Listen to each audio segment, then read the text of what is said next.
नमस्कार। राज्य शिक्षा शोध एवं प्रशिक्षण परिषद पटना में आपका स्वागत है। आज हम कक्षा 12 की हिंदी की पाठ्य पुस्तक दिगंत का अध्ययन करेंगे। इसमें हम आज पद्य खंड का प्रारंभ कर रहे हैं। पद्य में आज सर्वप्रथम हम वात्सल्य रस के अद्भुत कवि, अद्वितीय कवि सूरदास की चर्चा करेंगे और उनके बारे में जानेंगे। उनका जीवन कैसा था, किस प्रकार से उन्होंने लिखा और उनके द्वारा रचित 2 पदों को हम आज पढ़ेंगे। तो आइए सूरदास के बारे में जानते हैं, एक संक्षिप्त जानकारी प्राप्त करते हैं। यदि सूरदास जी के बारे में बात करें कि इनका जन्म कहाँ हुआ था और कब हुआ था, तो इसमें बहुत विवाद है, किंतु फिर भी अनुमानतः 1478 में इनका जन्म हुआ था। और यदि निधन की बात करें तो 1583 ईस्वी में इनका निधन हुआ था। और जन्म स्थान जो कई विद्वानों ने सही माना है और एक मत होकर जिसे माना गया है, वह है दिल्ली के निकट सीही नामक ग्राम। दिल्ली के आसपास यह एक ग्राम है, सीही जिसका नाम है। यदि ये कहाँ रहे, इसकी बात करें निवास स्थान की, तो इनका मुख्यतः क्षेत्र जो था ब्रज क्षेत्र, क्रमशः गऊ घाट, वृंदावन एवं पारसोली ग्राम में इन्होंने अपना जीवन व्यतीत किया। यदि शिक्षा की बात करें तो पारंपरिक शिक्षा शायद इन्होंने नहीं ली। इन्होंने स्वाध्याय द्वारा ज्ञानार्जन किया, अर्थात स्वयं ही इन्होंने अध्ययन किया, घर पर अध्ययन किया। फिर काव्य रचना की इन्होंने और संगीत का इन्होंने विशद ज्ञान प्राप्त किया, बहुत अधिक, और अभ्यास भी किया लगातार। और सबसे जो महत्वपूर्ण इनके पास था, लोक ज्ञान, अर्थात लोक जीवन, जिस जीवन में हम रह रहे हैं उसका इनके पास अपार ज्ञान था, अपार अनुभव था। यदि इनकी अभिरुचि की बात करें कि किन क्षेत्रों में इनकी अभिरुचि थी, तो पर्यटन अर्थात चारों तरफ घूमना, पर्यटन इनके अभिरुचि का एक विषय था। सत्संग करना, जिस संप्रदाय से यह आते हैं उसमें सत्संग एक महत्वपूर्ण कार्य है, सत्संग करते थे। कृष्ण भक्ति तो इनके रग रग में रचा बसा था। और वैराग्य था इनके अंदर। यदि इनके दीक्षा गुरु की बात करें कि किनसे इन्होंने दीक्षा प्राप्त की थी, तो उनके बारे में हम जान लें कि वह महाप्रभु वल्लभाचार्य थे। महाप्रभु वल्लभाचार्य शुद्धाद्वैतवाद या पुष्टि मार्ग जिसे हम कहते हैं, उसकी भक्ति साधना के प्रवर्तक, प्रसिद्ध दार्शनिक एवं आचार्य संत थे। यदि पुष्टि मार्ग की बात करें तो इसमें कहा गया है कि ब्रह्म के साथ साथ जगत भी सत्य है। जबकि इनके पूर्व के दार्शनिकों ने एक तरफ ब्रह्म को सत्य माना और जगत को मिथ्या बताया, उसके अलग होकर इन्होंने कहा कि नहीं, ब्रह्म भी सत्य है और जगत भी सत्य है। यदि पुष्टि मार्ग की बात करें तो उसमें एक महत्वपूर्ण श्लोक चलता है, कृष्णानुग्रह रूपा हि पुष्टि कालादिबाधक। कृष्णानुग्रह रूपा हि पुष्टि कालादिबाधक, अर्थात काल के प्रभाव से, अर्थात यह जीवन मरण का जो चक्र है, काल के प्रभाव से मुक्त करने का एक ही उपाय है, कृष्ण का अनुग्रह मिलना। यानी कृष्ण की हम चाकरी करें, कृष्ण की भक्ति करें, तो हम इस काल के चक्र से मुक्त हो सकते हैं। यह इसका महत्वपूर्ण वाक्य है। यह हमें संदेह नहीं होना चाहिए कि यह अद्वैतवाद है। अद्वैतवाद दूसरा है, वह शंकराचार्य द्वारा प्रतिपादित है, बल्कि यह वल्लभाचार्य द्वारा प्रतिपादित पुष्टि मार्ग है, जिसका दूसरा नाम शुद्धाद्वैतवाद है। इनके अगर विशेष के बारे में हम बात करें, जिन पर बहुत चर्चाएं होती हैं कि यह जन्म से अंधे थे अथवा बड़ा होने पर दोनों आंखें जाती रही, ये बड़ा विवाद का विषय है। क्योंकि विद्वानों ने जब इन पर शोध किया है और इनके पदों को पढ़ा है, इनकी पुस्तकों को पढ़ा है, तो यह मानने को लोग तैयार ही नहीं होते कि यदि कोई जन्म से अंधा होगा, जन्मांध होगा, तो जन्मांध होने के बावजूद वात्सल्य रस का इस प्रकार विशद वर्णन कोई कैसे कर सकता है, बिना उस सारी परिस्थितियों को देखते हुए। उन बाल लीलाओं का वर्णन कैसे संभव है जिसने बचपन में किसी को चलते देखा ही नहीं हो, क्योंकि हम आगे देखेंगे कि इनके जैसा कोई भी दूसरा वात्सल्य रस का कवि नहीं हुआ पूरे विश्व में। तो ऐसा कैसे हो सकता है कि जो व्यक्ति जन्म से अंधा हो वह इस प्रकार का वर्णन कर सके? अतः इस पर बहुत विवाद है। तो हम यह मानकर चलेंगे कि या तो यह जन्म से अंधे थे अथवा बड़े होने पर दोनों आंखें इनकी जाती रहीं। मृदुल स्वभाव के थे, विनम्र, अभिमान बिल्कुल नहीं था इनमें, निरभिमानी थे, भावुक थे, क्योंकि जो विषय है इनका भावुकता उसमें अनिवार्य तत्व है। अंतर्मुखी स्वभाव के और विरक्त महात्मा थे। यदि इनकी कृतियों की बात करें तो प्रमुख रूप से सूर सागर, साहित्य लहरी, राधा रसकेली और सूर सारावली हैं। किंतु इनकी प्रसिद्धि ही नहीं बल्कि विश्व प्रसिद्धि का प्रमुख आधार इनकी पुस्तक सूर सागर है। इनकी रचना श्रीमद् भागवत की पद्धति पर 12 स्कंधों में हुई है। गेय पदों का विशाल संग्रह है।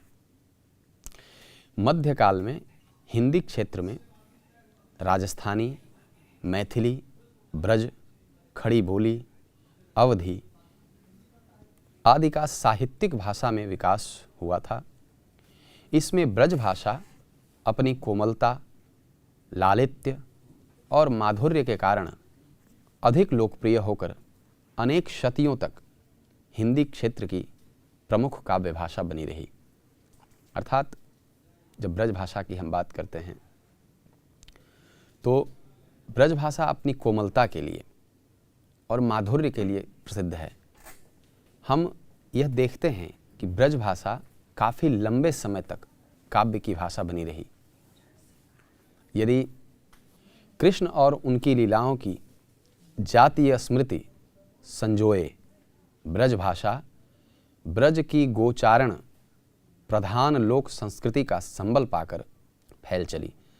अर्थात कृष्ण की लीलाओं की चर्चा ब्रज भाषा में इतनी हुई और गोचारण प्रधान यानी गौ को चराना जो है वह एक प्रधान संस्कृति उस क्षेत्र की थी, उसमें लोक संस्कृति का संबल पाकर यह भाषा जो है और इसमें रचे हुए पद जो हैं वह पूरे भारतवर्ष में, कम से कम उत्तर भारत में चारों तरफ फैल गए। उसने अपनी गीत, संगीतमयी प्रकृति और अभिरुचियों द्वारा ब्रज क्षेत्र की सीमाओं का अतिक्रमण कर विपुल प्रसार और व्यापकता अर्जित की। अर्थात ब्रज भाषा केवल ब्रज क्षेत्र तक ही सीमित नहीं रही, बल्कि इसकी मिठास इतनी थी, संगीतमयता इसमें इतनी थी कि यह अपने क्षेत्र के बंधनों को तोड़कर और दूसरे क्षेत्रों में भी इसकी भाषा में लिखे गए गीत या प्रगीत ये सारे पूरे उत्तर भारत में फैले। सूरदास इसी ब्रजभाषा के महान कवि हैं। यद्यपि वे ब्रजभाषा के प्रारंभिक कवियों में हैं, तथापि उनकी कविता की भाषा इतनी विकसित, प्रौढ़ और समृद्ध है कि वे अपने वैभव और गांभीर्य से चकित कर देती हैं।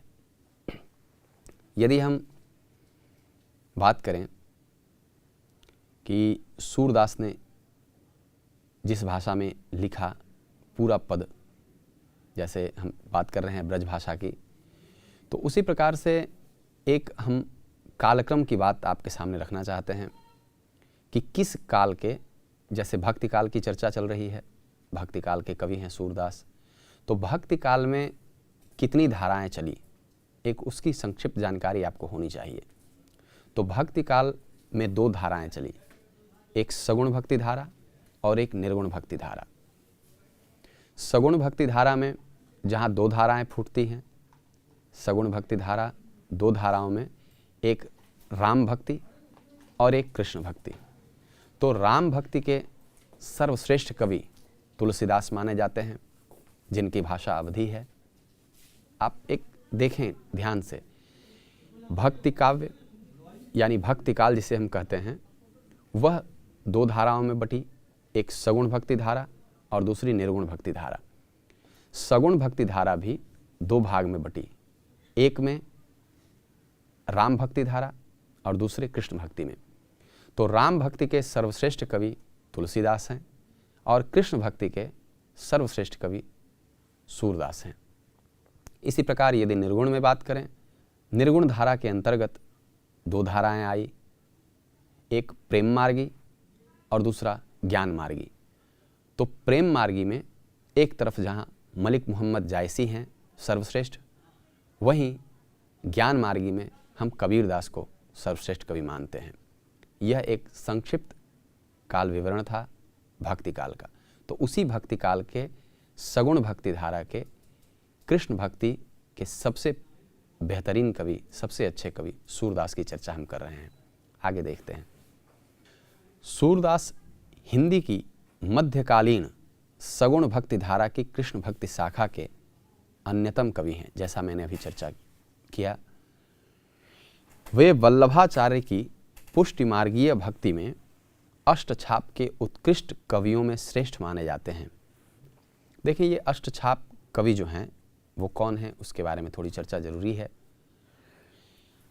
वल्लभाचार्य के पुत्र थे विट्ठलनाथ, और विट्ठलनाथ ने 1602 ईस्वी में अपने 4 शिष्यों को और अपने पिताश्री यानी वल्लभाचार्य के 4 शिष्यों को लेकर अष्टछाप कवि का निर्माण किया। उसमें कौन कौन कवि थे आपको मैं नाम बता दे रहा हूँ। सूरदास, कुंभनदास, परमानंद दास, कृष्णदास, ये चारों विट्ठलनाथ के पिता अर्थात वल्लभाचार्य के शिष्य थे, ये 4। और उसके बाद विट्ठलनाथ के 4 शिष्य गोविंद स्वामी, नंददास, छित स्वामी और चतुर्भुज दास।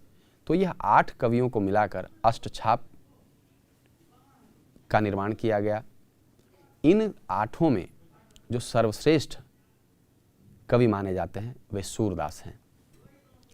इस तरह वे पुष्टि मार्ग के प्रधान भक्त कवि हैं।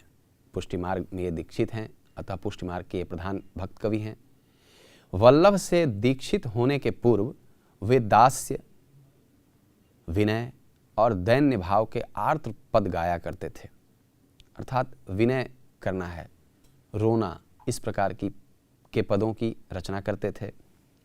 दीक्षा के बाद सूर से ऐसे कुछ पद सुनकर गुरु ने उनसे कहा, सूर है के ऐसो घिघियात काहे को हो, कुछ भगवत लीला वर्णन करो।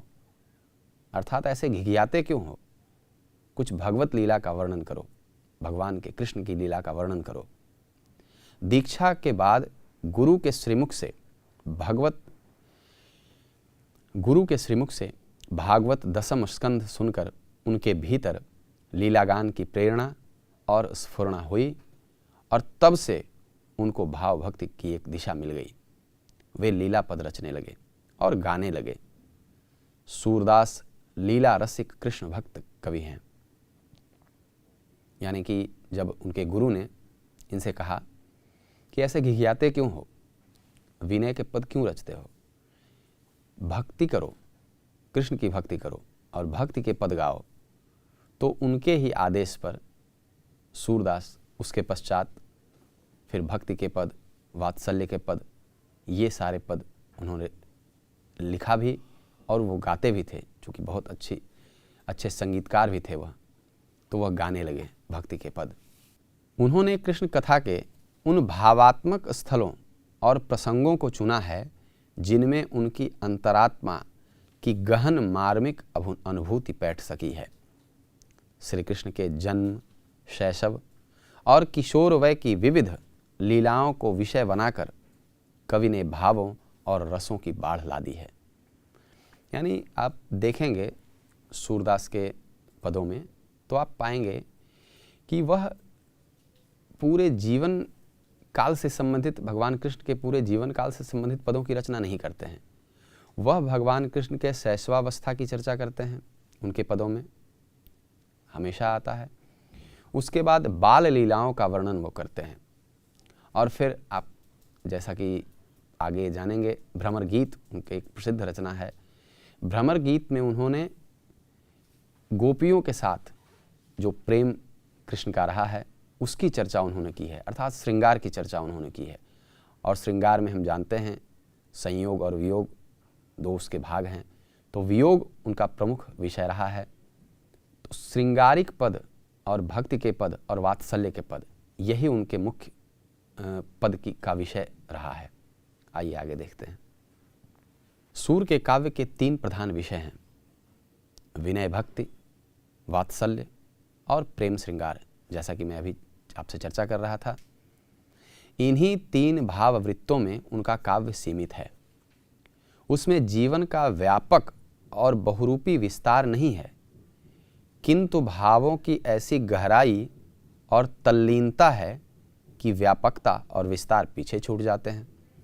अर्थात पूरे जैसा कि अभी हम चर्चा कर रहे थे कि पूरा जीवन वृत्त नहीं है उसमें, लेकिन जितनी दूरी तक है, बाल लीलाओं का वर्णन हो या उनके रास रचाने से लेकर उनके दूर जाने तक की बात हो, उनके माखन खाने की बात हो, या हम आज पद जो पढ़ेंगे उसमें नंद के साथ जब वो खाना खाते हैं, तो इन सभी विषयों पर इस प्रकार का उन्होंने लिखा है कि उसमें पूरे जीवन की चर्चा की कहीं आवश्यकता महसूस ही नहीं होती है। वही सर्वश्रेष्ठ व्यक्ति को, पाठक को महसूस होता है। वात्सल्य के तो विश्व में अद्वितीय कवि हैं, अर्थात वात्सल्य रस में इनके जैसा लिखने वाला दूसरा कोई कवि नहीं हुआ। इस धरातल पर उनसे तुलना के लिए संसार में कोई कवि दिखाई नहीं पड़ता। वात्सल्य भाव के पदों की विशेषता यह है कि पाठक जीवन की नीरस और जटिल समस्याओं को भूलकर उनमें तन्मय और विभोर हो उठता है। अर्थात जीवन में कई प्रकार के कष्ट होते हैं, कई बार हमें जीवन नीरस लगने लगता है।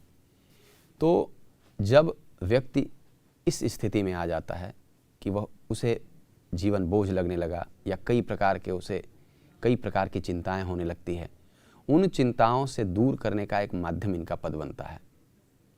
यानी जितनी जटिलताएं, समस्याएं हैं उनके जीवन में, व्यक्ति के जीवन में, वो सारी समस्याएं भूलकर जब इनके पदों को पढ़ता है तो एक अलग प्रकार की रसानुभूति पाठक को होती है।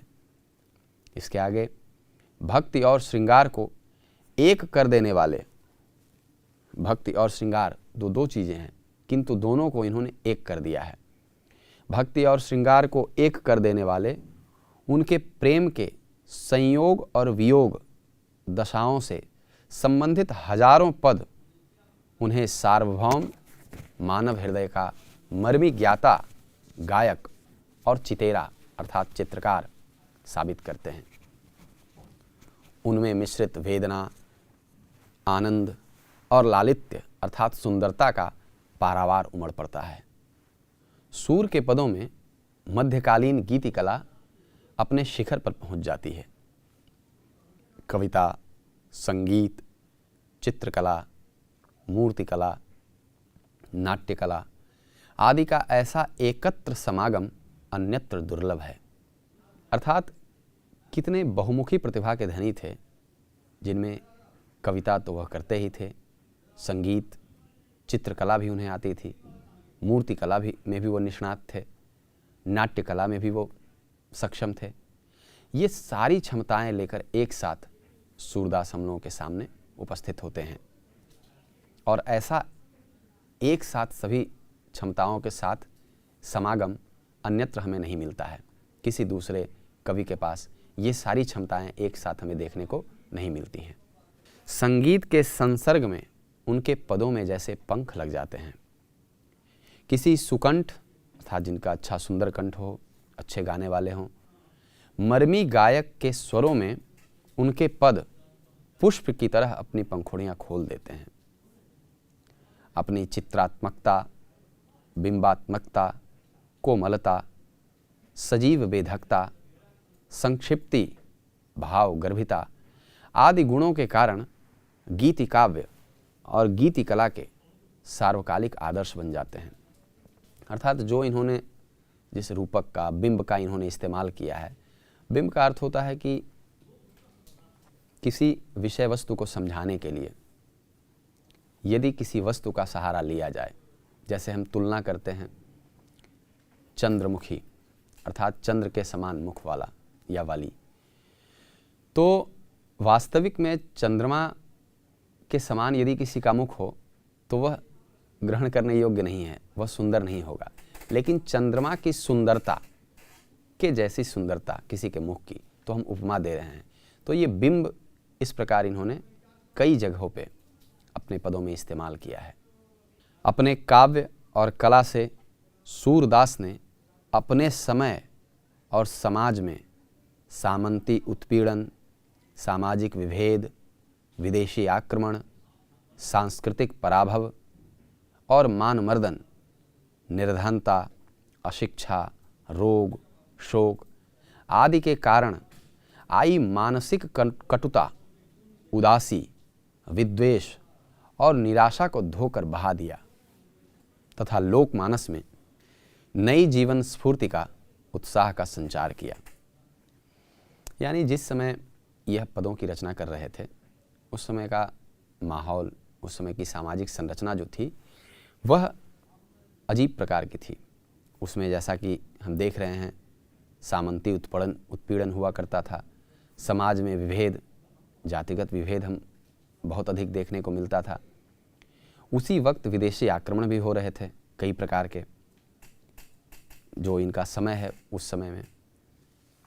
उसके बाद जो हमारी सांस्कृतिक संरचना थी समाज की, उस पर भी चोट होता था, जो बाहरी आक्रमणकारी आते थे उनसे। तो इन सभी के कारण आम जनमानस में एक अलग प्रकार का कुंठा, एक अलग प्रकार की कुंठा और द्वेष मन में भरा हुआ था।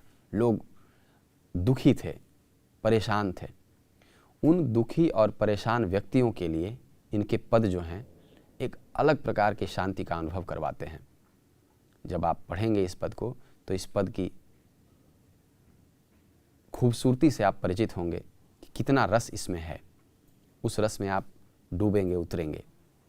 लोक जीवन के मानसिक अवरोध को दूर कर दिव्य कामना, आशा और उत्साह के कंठा मुक्त जीवन प्रवाह का संचार करने का ऐतिहासिक कार्य सूर के काव्य ने किया। यहाँ प्रस्तुत दोनों पद वात्सल्य भाव के हैं। वात्सल्य हम जानते हैं कि छोटे बच्चे की जो नटखट लीलाएं होती हैं, माँ और पुत्र का जो प्रेम होता है वह वात्सल्य रस के अंतर्गत आता है।